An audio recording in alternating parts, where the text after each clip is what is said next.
we're going to show you a really cool method of how to build a grid that doesn't require the vanishing points to be on the page.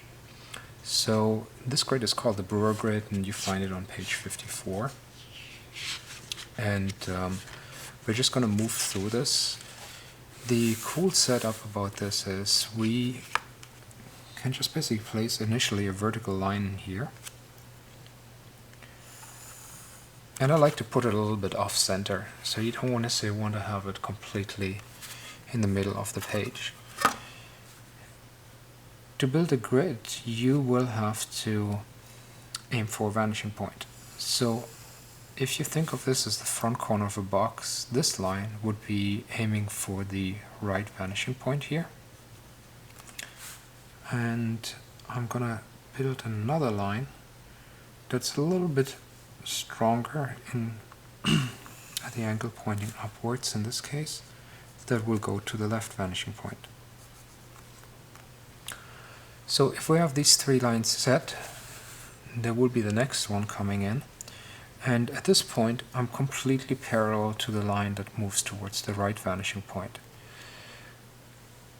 This is not the ideal case scenario. We don't want to have a parallel line on the page. We want to actually converge this towards the horizon line. So we're converging this line a little bit, and the amount of convergence that you're going to be choosing here really depends on what kind of grid you want to have and what kind of view you're going to want to have. We're really going through the cone of vision of this, basically to make sure that the cone vision is here. We covered it in page 23, and where the vanishing points are sitting is on page 25. But to get a better idea, you want to actually look a little bit in advance in the book, and if you just go to page 166, it will cover the lenses in terms of how lenses are influencing your grids. One thing that you need to recognize at this point is the grid is actually completely defined. With these four lines, there's only one line going from here and hitting that left vanishing point. To illustrate that, we're gonna just make a little drawing here at the base of our construction. So we drew a vertical line, we drew a line to the right vanishing point, and we drew a line towards the left vanishing point. And then what we did is we drew another line towards the right vanishing point. And those two lines are crossing here, so let's repeat this. This is the vertical line that we're looking at. This is the line going to the right vanishing point. This is the other line going to the right vanishing point, and they need to cross somewhere. And then we have the line going towards the left vanishing point.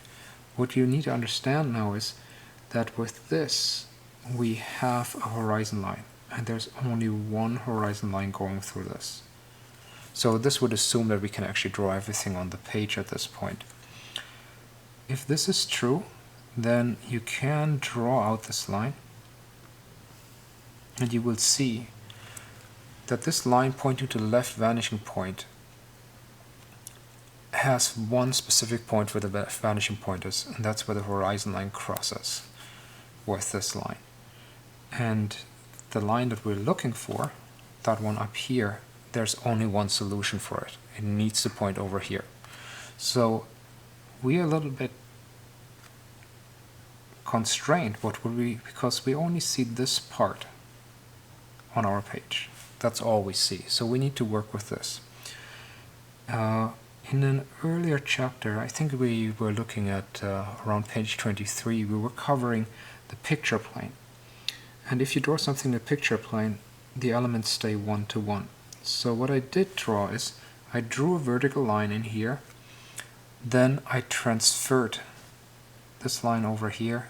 Wherever it crosses the lower line, that's where it went vertically up, and these are 90-degree angles. And as you can see, this lines up perfectly to find our left vanishing point in this little drawing. So we can do the same thing on our big drawing. And what you want to do is, I actually prefer to find first that line on the ground. And what you see is, I want to have as long as a line possible to reduce the amount the amount of mistakes I can make while I do this. If we go in really close in here, it would be really easy to make a tiny mistake and it would just read throughout the whole drawing. So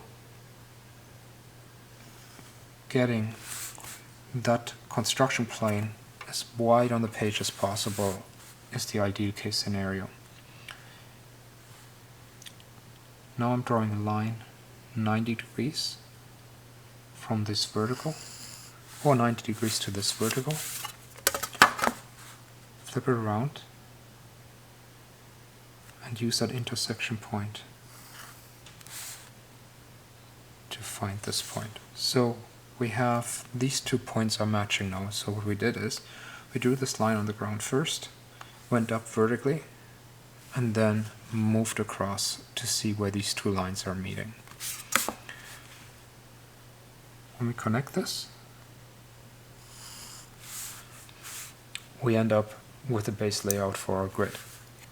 That's usually not enough for us to work with it, so the best way to expand on your grid is you divide this line in half. To divide this line in half or in quarters, you can either use the multi-divider or just use a straight edge. So I'm looking at this and going, this is about 5, so this is 0 in here. Or another cool method that you can use is, let's hope this is long enough, I grab the top point, I grab the bottom point here, and then I take the page and just divide it in half. I just fold it. And if I want to have quarters, I could fold this again. So I don't really have to measure. And then I bring this back into position and mark the quarter point off, mark the halfway point off, and find the quarter point here too. I will have to do the same thing for the other side. So let's go at this for a second. So I'm going all the way to the top, mark this off, this once in half.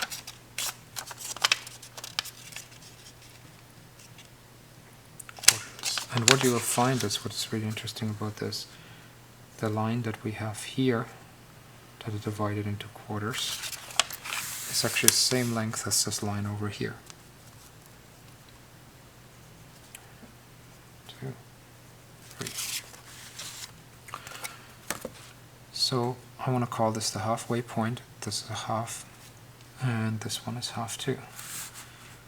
And you can connect these now to expand your grid, to get more lines into this grid.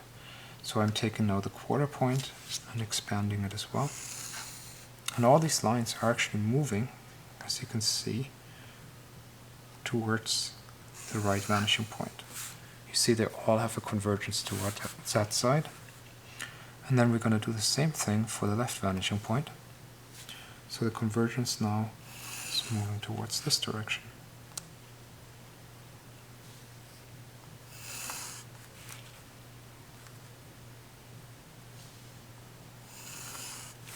And then I grab the last line up here and extend it as well. Now if there's a need for you to expand the grid more, you can actually take these points and move them downwards or upwards. It's really your choice how many lines you need to make your own drawings. So it's just something you just work with and see how it actually works out for you. One last thing that you should actually as well do is put a couple more vertical lines into this grid. It's always good to have a good orientation in terms of where your verticals are. Is there an even spacing needed? Not necessarily. It just makes it look neater.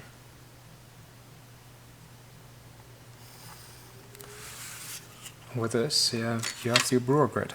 If you want to clean it up a little bit, you might as well remove this line, and you might want to remove this line down here, but it's not really necessary. So when this brewer grid is built, you just lift it up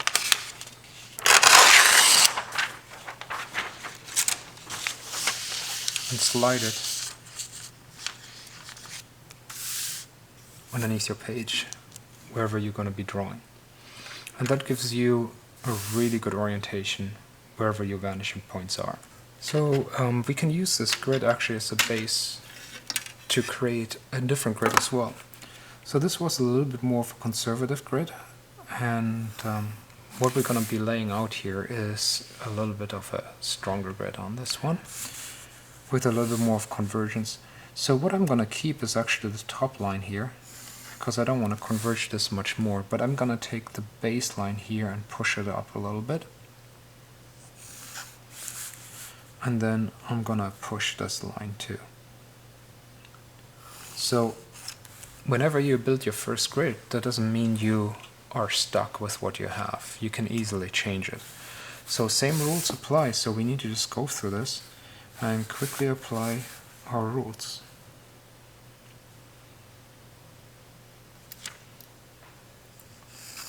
Draw the line across. We talked about this being in the fixture plane.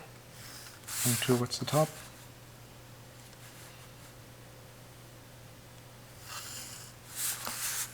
And close it out to the other side.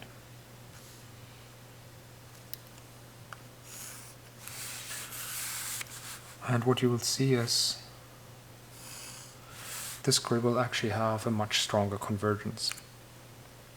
I'm going to pull the one underneath it. Now we're going to use the multi-divider to subdivide this quickly.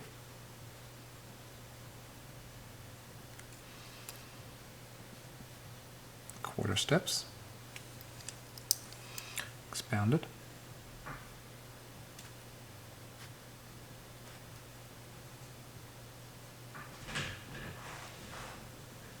As well. Quarter steps.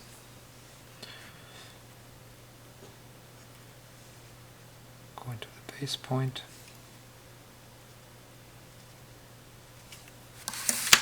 And build out the grid.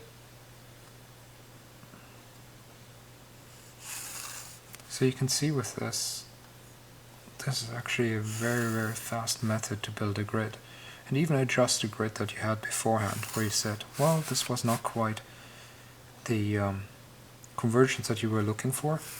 No problem. Just go back in and rebuild the grid quickly.